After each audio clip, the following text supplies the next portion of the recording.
All right, let's just jump right in. We're going to tackle some of the most difficult and, honestly, some of the most shocking words Jesus ever said.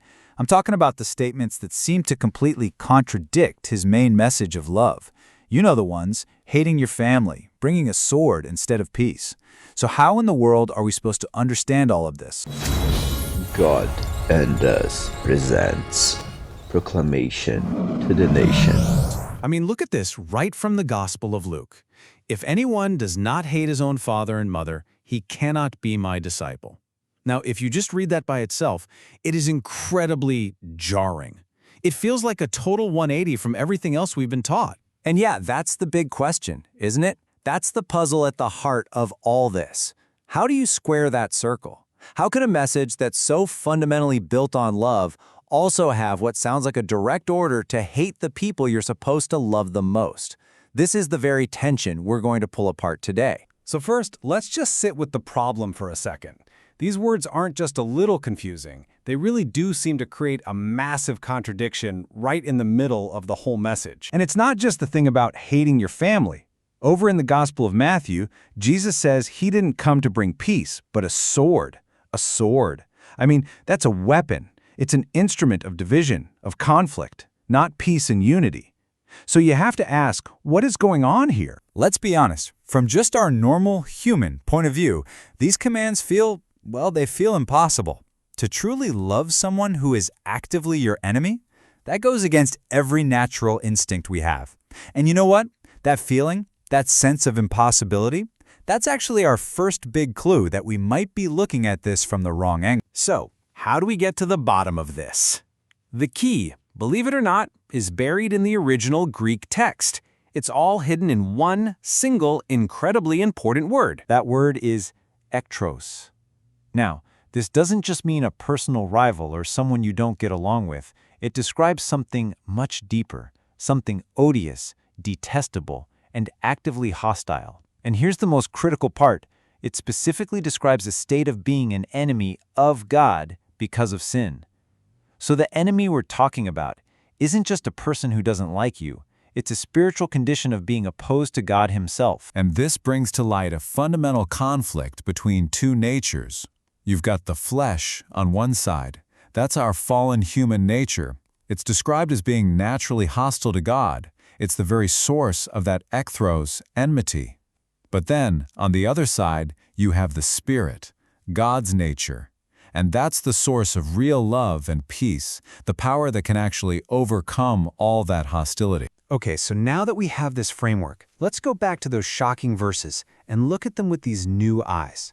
You'll see that understanding the difference between the flesh and the spirit, well, it changes absolutely everything. Let's start with love your enemies, your echthros. The command isn't to somehow generate warm, fuzzy feelings for people who are acting in hostility. It's a spiritual action. It means you pray for them. You desire their ultimate good, which, from this perspective, is for them to be transformed and brought back to God. You see, you love the person by praying for them to be set free from the spiritual enmity that has a hold on them. This really means the fight isn't personal. It's not you against them. The struggle isn't against flesh and blood. It's not against other people.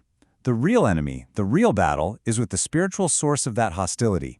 You're not fighting the person. You're fighting the state of enmity that's influencing them. And what about that sword? Well, it's not a literal physical weapon. It's understood to be the sword of the Spirit, which is the Word of God itself. Think of it like a spiritual scalpel. Its purpose is to create a sharp, necessary division, to cut right through all the lies and deception and separate the truth of God's kingdom from the darkness of the world. Which brings us right back to the toughest one: hating your family. In this new context, hate has nothing to do with personal bitterness or ill will. It's a command to reject the works of the flesh, the sin, the rebellion against God, no matter who it's coming from, even from the people you love most. It's about a radical reordering of your loyalties. It means putting God's will first, above every other earthly relationship. So, once you grasp this, it leads you to a pretty sobering conclusion. Following this path is going to cost you something. And Jesus was incredibly upfront about this.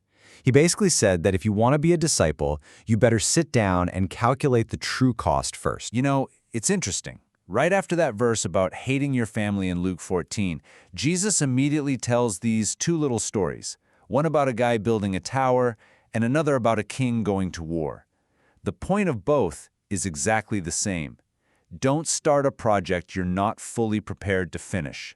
Calculate the cost of discipleship. It demands that you renounce everything else, which really means letting go of your own agenda to follow His. And think about the parable of the wheat and the tares. The field is the world, and the wheat, that's the children of the kingdom, are growing there. But then the weeds sown by the echthros, the enemy, pop up right alongside them, trying to choke them out and cause confusion. But here's the absolute key to that story. The workers ask the owner, "Hey, should we go pull up all the weeds?" And the owner says, "No way, because if you do, you might accidentally pull up the good wheat with them." The final separation, the final judgment, that's God's job, not ours. Our job is just to focus on growing in the truth. So to wrap it all up, being a disciple was never about personal hatred. It's about a spiritual decision to hate sin, to hate the works of the flesh, to hate that spiritual enmity against God, while at the very same time loving people with a transformative love that genuinely wants to see them set free. So end with this really powerful image Jesus uses right after talking about the cost of discipleship. He compares his followers to salt. And he says salt is good, but if it loses its saltiness, what good is it? It's useless. It gets thrown out. And that's a final, challenging question that really turns the spotlight back on us, doesn't it? After understanding the true cost, is our commitment real? Is our salt still salty? That's the question we're left to reflect on.